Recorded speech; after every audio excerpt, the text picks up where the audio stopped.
Well, howdy friends, Brian Flechsig, a Matter of Outfitters in the Midwest Fly Fishing Schools, and welcome back to another one of our Q&A series. You know friends, I say it every time, but really appreciate all the input that you guys have, the questions that you send us. Can't say enough about it. It's absolutely amazing how many questions we get, and thanks for your participation in this. It's a real honor to help you all out. Make sure that you send them to admin@matterofoutfitters.com. I hear rumors that we get a lot of stuff on social media. I think I've told you this before. I don't go on social media. So if you want to get involved, send it to admin@matterofoutfitters. That's our email address, obviously, the only one we have, and that's where everything still happens. We're kind of old-fashioned, I know. I apologize. At least I didn't tell you to fax the questions over. Okay, so let's jump into this. We're just going to do two today. I'm kind of in a hurry trying to get to the Bahamas, go catch some bonefish with our February group. Can't wait to get out of Ohio for a little while.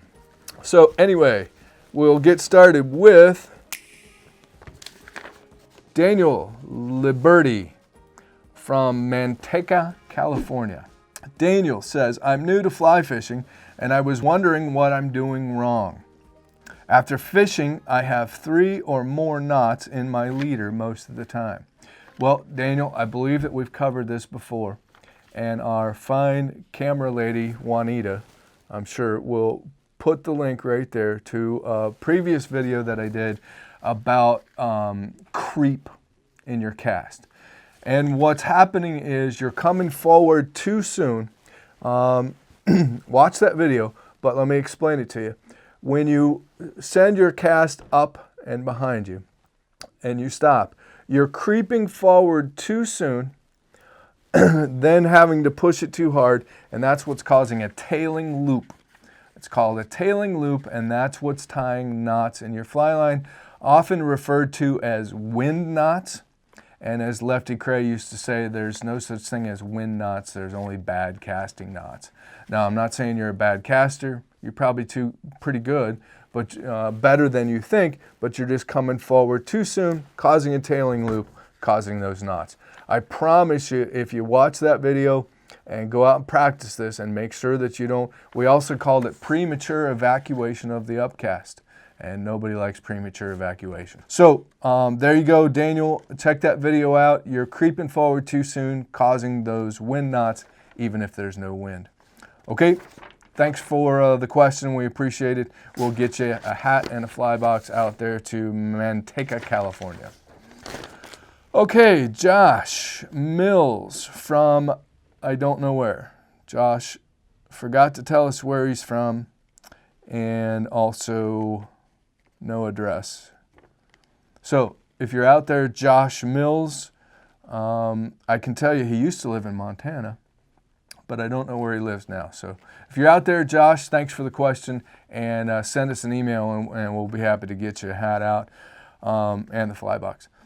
I just started to get into fly fishing as a hobby since I live in Montana. Oh, he does live in Montana. Got it. With a ton of streams and gorgeous rivers, it kind of made sense to at least try it. I've been to the local fly shops and big box outfitter stores and haven't been able to get this question answered. Is it cost effective to tie my own flies, or should I keep going to my local fly shops and buy them there? With the cost of materials, the specialized tools, and how-to books, it seemed to skyrocket at some stores. The one basis they all claimed is it would be a great skill to hone during the winter season. Josh goes on to say, thank you. I've been watching your How to Get Started in Fly Fishing series for a while now, and I wish I had found it sooner because I did get caught up in the industry of this is what you need and nothing else will cut it thinking. I don't regret it because it did help me get further into this awesome hobby. Okay, let's go back and get to the question. Is it cost effective to tie my own flies, or should I keep going to my local fly shops and buy them there? Josh, a good segue here. We're about to launch a new series called Getting Started in Fly Tying. I have always said this, you'll hear this around the shop. It really is not cost effective to tie your own flies. There's just no way you can justify that. Only in rare circumstances. By the time you buy the equipment, the vise, and the tools, and by the time you buy the hooks and the materials and the whole 9 yards to get yourself started in fly tying, you could have bought 10 years worth of flies. Maybe I'm exaggerating a little bit there, but it really is not a way to save money. And we hear that every day of our lives. Of course, as you know, we have a huge fly tying department here at the shop and the online store. We have a huge crowd of fly tyers that we work with on a regular basis. And it is just not a way to save money. It's a great hobby. It's a great art form. It's a great way for me. I enjoy fly tying. It's relaxing to me. I love putting on a hockey game and sitting there tying up flies.